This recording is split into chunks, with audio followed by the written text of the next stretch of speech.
चाषीଙ୍କ ପାଇଁ खुशी खबर बुधवार आसीबो 16तम किस्ती आपनको मिलिबो कि नहीं एपरी जांच करंतु।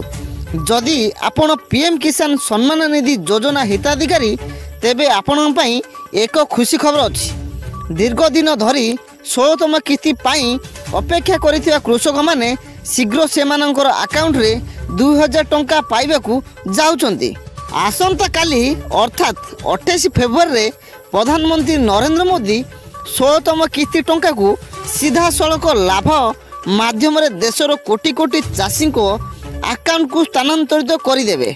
सूचना अनुसार योजना ऑफिशियल वेबसाइट माध्यम अपडेट करा आमे आपण को कहूचु केउ कृषक माने एही योजना रे लाभ पाई परिबे नाही।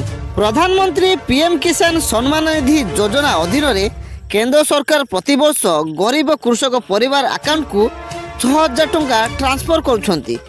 यही टंका प्रतिवर्ष समुदाय 3टी किस्ती रे हस्तांतर हुए।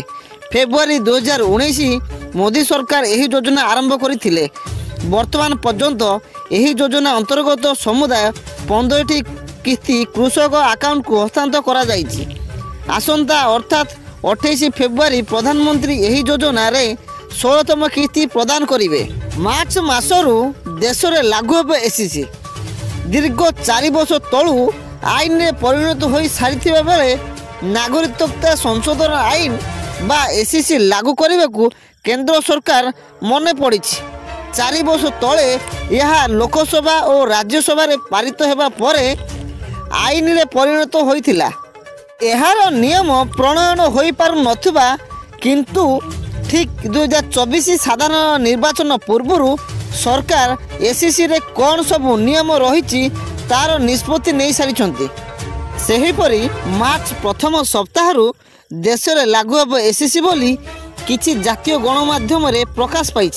केंद्रर क्षमतासीन बीजेपी सरकार मुस्लिम को छाड़ी भारत में शरणार्थी जीवन काटुवा सबु धर्म लोकों को नागरिकता प्रदान करने को नागरिकता संशोधन आईन एससीसी आनी।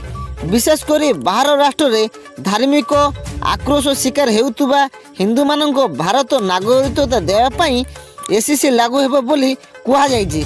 मोदी सरकार डिसेंबर 2019 रे यही आईन आनीथिले। यही आईन अनुसार पाकिस्तान, बांग्लादेश, अफगानिस्तान रे निर्यातित हिंदू, सिख, जैन, बुद्ध, फ्रांसी एवं ख्रीस्टियान संप्रदाय लोकों को भारतर नागरिकता देवाई आईन आनीथिले। भाउजों सह शारीरिक संपर्क रखी स्त्री को मारला राक्षस स्वामी। बलांगीर जिला खपराखोल थाना अंतर्गत बागझनर गाँव में घटी अभावनीय घटना। भाउजों सह शारीरिक संपर्क रखी स्त्री को मारिदेला स्वामी।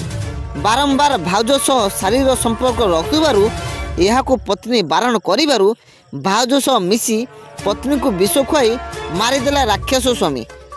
अभियोग अनुसार अभियोगकारिणी झील तपस्विनी नाग सामाजिक रीतिनीति अनुसार 7 वर्ष तले बांकी बाहाल महेश्वर नाग को विवाह करथिले। धन्यवाद। वीडियो आज एतिकी। जदि आपन को आम वीडियोटी भल लगी तेबे वीडियोटी को लाइक करेंगे, सब्सक्राइब करेंगे, कमेंट करेंगे एवं सांग मान सहित शेयर करेंगे।